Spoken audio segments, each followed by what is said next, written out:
Welcome to Unforbidden Truth. I'm Andrew. Today I'll be having a follow-up conversation with convicted serial killer and hitman William Holbert, aka Wild Bill. Wild Bill is convicted of 5 homicides in Panama. William Holbert, also known as Wild Bill, is an American man who became notorious for committing multiple murders in Panama. Originally from North Carolina, Holbert moved to Panama in the early 2000s with his wife, seeking to build a new life in the country. He became known as Wild Bill, a nickname that reflected his ruthless and violent nature. In the years since his arrest, Holbert was sentenced to 47 years in prison. As of November 2024, he has been resentenced to 25 years and 5 months in prison. His story is often cited as a cautionary tale for expats and anyone looking to relocate or invest in foreign lands. If you would like more details on Wild Bill, you can listen to my 2-part interview I did with him, which is available on all podcast platforms, that I did about 2 years ago or so. Yeah, before I even get started, Andrew, I just want to say thank you for having me on the show again. You guys are always so gracious to me here at Unforbidden Truth. I've been a regular on this show. I haven't done an episode in a while. I've been really busy. I'm excited to be able to be here again with your audience. My name's Wild Bill. I'm William Dathan Holbert. I grew up in western North Carolina. I'm 45 years old. I'm serving 46 years for quintuple homicide. That's 5 of them, if you don't know. In the Republic of Panama, in the worst prison, La Jolla, in the Western Hemisphere. In the worst section of the worst prison, most violent. So it's an interesting concept to have me on the show here. I'm excited to be here. I've got a list of questions that my followers on Facebook have asked. And I was going to read this list and answer them, making a really quick and easy interview here. I'm excited to be on the show, and I think these are pretty good questions, and that most of them deal with the last 3 months. I haven't been on the show in at least 3 months. I think maybe more like a year. And so anyway, here's the first question that my readers have asked. Bill, you have a new book out. What's it called and what's it about? All right, so we've got a book called Life Inside Hell. Life Inside Hell deals with the Christmas massacre that occurred here at the prison on the 20, I think it was the 27th, the 19th, the 19th of December, 2019. The 17th of December, it was the 17th, I'm sorry. 17th of December, 2019, in the year 2019. There was a massacre in the gang Baghdad. There's a gang here, the biggest gang in the country that controls at least 75% of the cocaine trade in the country. It's called Baghdad, like the city it's the same name as the city in Iraq. And this gang is a very, very powerful gang. It's set up more like a militia, really, than a street gang. I mean, it's a step up from a street gang, really. And it's almost a cartel. It's not, but it's almost a cartel. And they've got, I don't know, in the prison here where I am, there's at least 1,500 pandilleros, 1,500 members of Baghdad. Anyway, that gang split between two different factions inside the gang split, and they had a gang war in Pavilion 14, in cell block 14. What happened there we're talking about prisoners with AK-47s. Prisoners with AK-47s killing each other. There were 15 people killed and about 150 people injured in the gunplay that happened that day. And so it was Panama. Panama's a tiny country, it's only 4 million people. And it is the bloodiest day in the history of Panama. There's never been a day when 15 people killed, not even in a war or anything, where 15 people were killed in a day in a country with only 4 million people. Think about that. That's the city of Jacksonville, Florida is about 4 million people. Imagine 15 people getting murdered in one day in Jacksonville, Florida. Insane.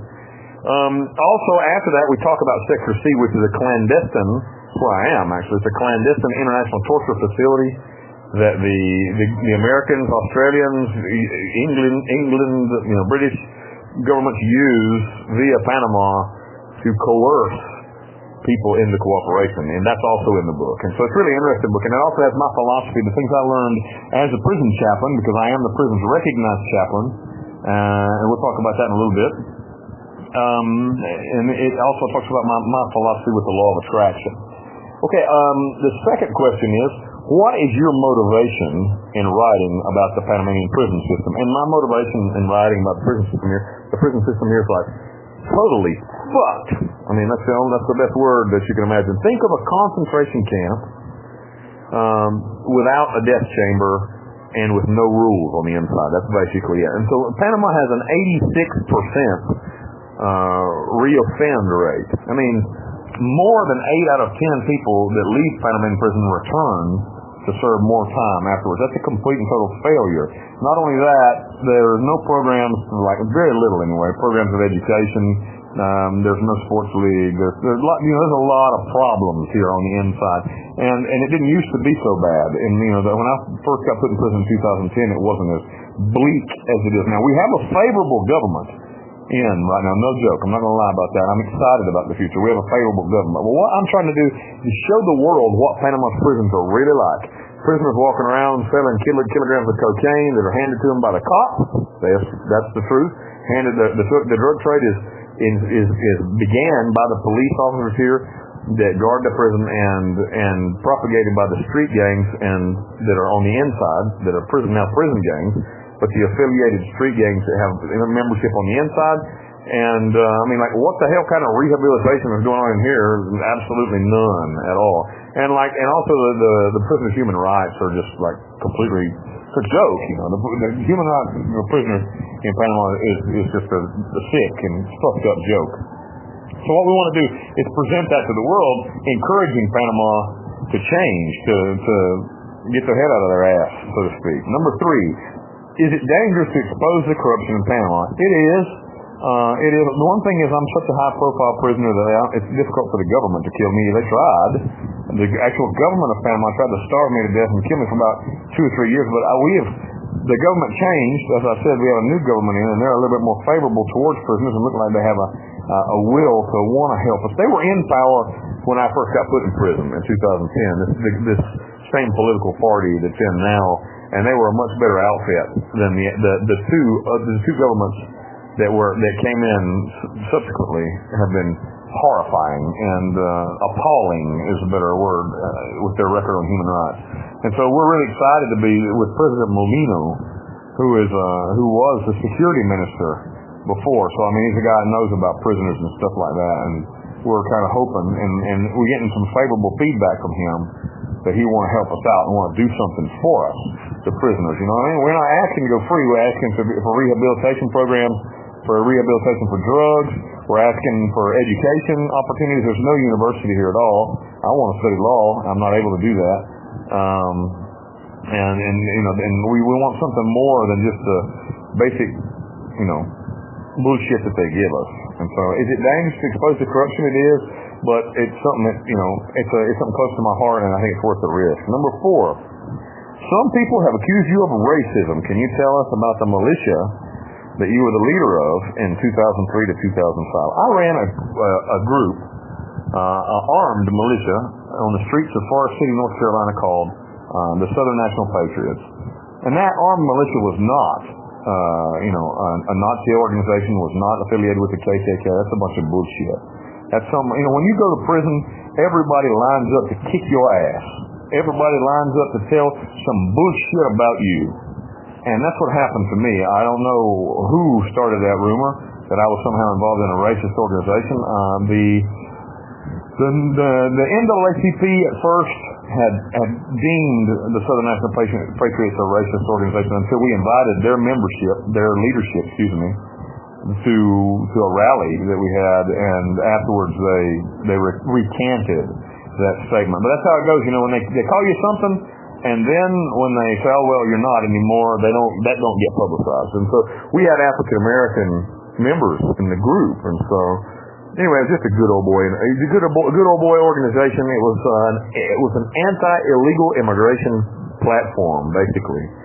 And so I mean, it's just basically a little more right-wing than the Republican Party, but it wasn't anything to do with racism at all. And as I say, that we were vindicated of that charge. My son, I mean, am I racist? I have a son who's half West Indian and half me, so he's half black. West Indian is Afro-Caribbean. That's what I mean, like Jamaican or from Limon in Costa Rica or from Bocas del Toro, Panama. So I have a son who's half black, and that's not something that a racist dude. And of course, and my girlfriend is Latina, and so it's pretty much not Not a bunch of bullshit. Anyway, number 5. You were the actual prison chaplain of the prison where you are. What's that like? Well, I'm a strange guy to be the prison chaplain, ain't I? The prison chaplain in this, I make a joke saying that my job is very much like the deacon off of Waterworld. You remember that movie Waterworld? I don't know if you've seen it before, but there was the evil character in that movie, the bad guy, was Dennis Hopper's character, who was the deacon, and he was like a religious leader, but obviously very corrupt over a bunch of drooling boobs. And that's basically a terrible thing to say, and I don't talk about my boys though. I love my boys, but that's basically it. You know, I'm a political leader more than I am a religious one, if you want the truth. And I do preach on Wednesdays and Thursdays, and I preach Wednesdays and Sundays at 11:30 in the morning, and my sermons are about the law of attraction. If you know me very much, you know I'm a prophet of the law of attraction, and I believe very strongly in the law of attraction. And what the law of attraction states is that anything that you think about happens. And so, like, you think sometimes we think that bad shit happens to us. We don't know why. Well, get your fucking thoughts off of bad shit, and bad shit won't happen. So don't watch the news. Stop watching the damn news, because it's all negative. But you know what? In life, for every negative thing that happens, for every volcano that blows up, and every nuclear bomb they lose and shit like that, there's like 60 million good things that happen, and there's a lot more good things than bad. And so if you maintain your attention on those things, good things will happen for you. We're really excited about what's happening in the prison system here. I'm excited about what's happening in my life, and I want to share the way that happened with me was through the law of attraction. And so I share it with the other boys. I try to get the boys motivated to work and put your letters in, fight for your rights, do this stuff, fight to change your life, get off drugs, these sort of things. And so, and we have actually had, quite a bit of success. I've got about 25 guys in my church that follow me now. A lot of people have criticized me saying that I'm not a leader of a church, I'm a leader of a gang. That's a bunch of bullshit too, you know what I mean? I'm like, everybody has something bad to say about Wild Bill. Nobody lines up to say nothing good about Wild Bill except the chicks on the leg. Anyway, number 6. You received a drastic sentence reduction late last year. Can you tell us about that? I did, actually. I put in to the Supreme Court with the help of a friend of mine, and with the help of several people, but primarily I'd like to thank my friend and brother Scott Hamilton, and my friend especially my friend and brother Paul Hobson, 2 Australian men. Scott helped me, and Paul helped me beyond what's reasonable for a human being to help another, if you want the truth. And I mean, I'll be honest with you, all my help has been pouring out of Australia. I mean, I don't know, but Australia must be the most wonderful place in the world. And we're kind of getting off subject here, but the Australians have been just incredible to me. And like, all my friends are British too.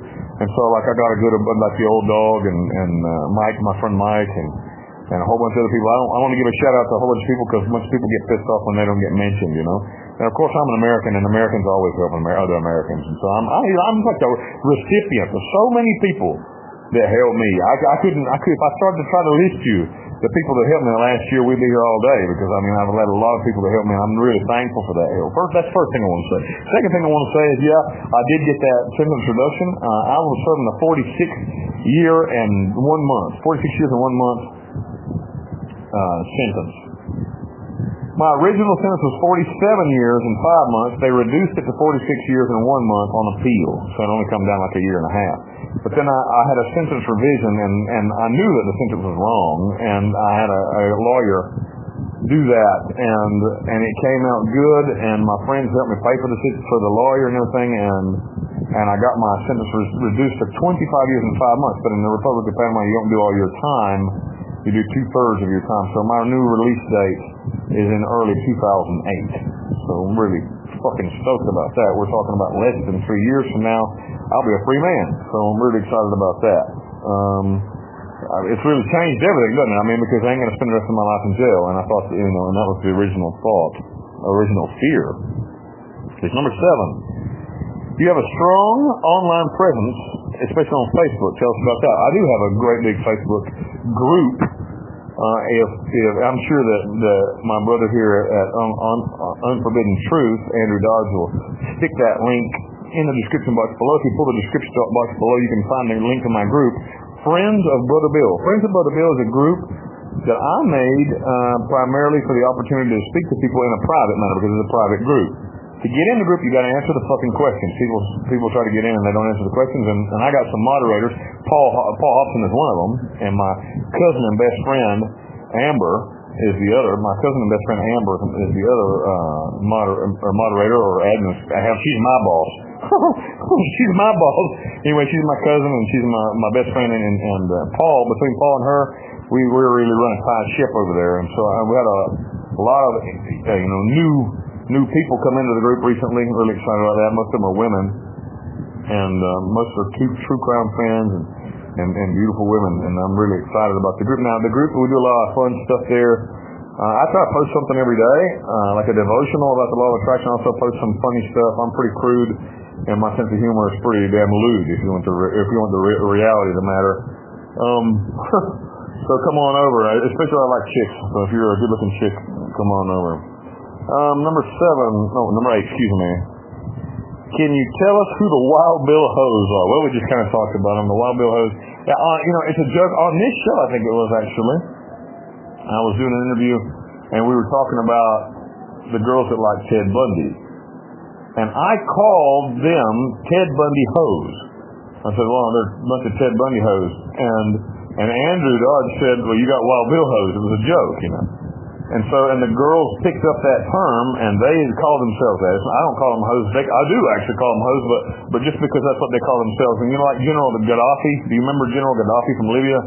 He used all women for his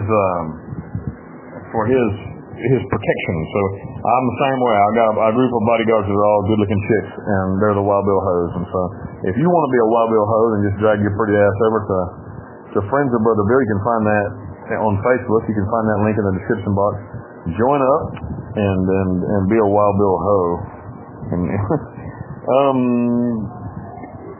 Am I a serial killer? Bill, are you a serial killer? Fuck, I don't know. Like, here's the thing about that. The whole idea of serial killer is a disgusting thing to me. I think of some crazy fucking madman that kills people for fun and like to get his jollies off or something. You know what I mean? Like because he's fucked up in the head. And I did terrible things, and I'm repentant of those things, and there's no excuse for them. But I did them for money. I didn't do them because I was insane. I did them because I was a greedy asshole. So people say, well, he's a serial killer. He's a serial killer. And I mean, like below the FBI's guidelines, what the FBI actually calls a serial killer, I suppose I am one. But I don't have like bloodlust or desire to hurt people or anything like that. And even the idea of going back to that life is so sickening to me. I've been out of it for so long. I've been in prison for 15 years. Think about where you were 15 years ago. And so a lot of people say, well, you got to pay for what you owe. Well, fuck you. I'm not going to pay. And so I'm getting out of jail. So that's what I say about that. And what do I think about the victims' rights and stuff like that? I think that people who are victims have every right to be upset about when things happen. At the same time, I think that rehabilitation is possible. And in my case, I'm certainly a rehabilitated man. I would never, ever hurt another human being again. I've been in prison for 15 years in a country where people walk around with guns inside prison, and prison is organized around the drug trade. I've never tried to escape. I've never, harmed anybody else in prison. I ain't never even hit nobody in the face. And so I think that if you can live in this environment and not be violent, which is the most violent and insane environment in the world, you're pretty fucking rehabilitated. And so that's my answer to that question. Right and wrong, I mean, there ain't nothing I can ever do to bring back the lives of anybody I ever hurt. And so the only thing that I can do is do my very best to help these boys turn their life way around the way that I did. I'm doing that. And I have a lot of fun, and I'll be honest with you, and this is getting off subject a little bit, but a lot of people don't like me. You know what I mean? There are more people that don't like me than people that do. And I wanted to say a couple of things here because I know a lot of true crime people are going to be listening. I get the opportunity to speak to, because I have internet access and a few other things, I get the opportunity to speak to people in the true crime community. And these are people, I'm talking primarily to the people who are going to be listening to this. These are people who listen, watch, breathe true crime, and then when they have the opportunity to speak to somebody like myself, who is really, the real deal, 85% of them are rude and like insulting. So I don't know what the fuck you people want. To be honest with you, I'm imagining them like, you motherfuckers watch TV all day long, true crime, and then you have the opportunity to actually meet and speak to someone who isn't any rude. What the fuck is wrong with you? You know? I'm sorry, like, I don't understand. Anyway, that's my thoughts on it. And then the other 15% that are gracious to me, I scoop them up. I scoop them up and I bring them with me because I want them motherfuckers with me because I'm excited to have them. I'm excited to have them in my life, participating in my life. I'm excited to participate in their life. And I have pulled some of the best people in the world out of that 15% of true crime people who are cool as shit. And I know a lot of people in the true crime community, and I'm thankful to those people. I'm thankful to the Wild Bill Hoes. I'm thankful to my Australian families, the Hobsons and Scott and Hamilton and Beck and all the people there. I'm thankful to all those people. I'm thankful to my cousin Amber. Hang on, just take my phone screwed up here. I'm thankful to my cousin Amber. I'm thankful to everybody. You know, I'm thankful to the Panamanian prison system that's giving me a chance. I did this really big interview. I mean, I could, you could post a link to it, but that interview is not gonna be very informative to anybody because I did it in Spanish. But it's this huge interview that was syndicated all across Latin America. And it turned out about 15 million people saw it. And it was me talking about the law of attraction and how I changed my life and everything like it was really positive and how it's showing how prisoners can change even in the worst circumstances. And so like just because you go to jail and you make a mistake, a lot of people treat you like you're not a human anymore. And that's a bunch of dumb motherfuckers if you want the truth, because people in prison are exactly the same as people on the outside. There ain't any difference at all. Have the same fears and thoughts and wants and desires as everybody outside. You don't just stop being a human being just because you go to prison. And so like, what is it that society wants? I'm kind of going off on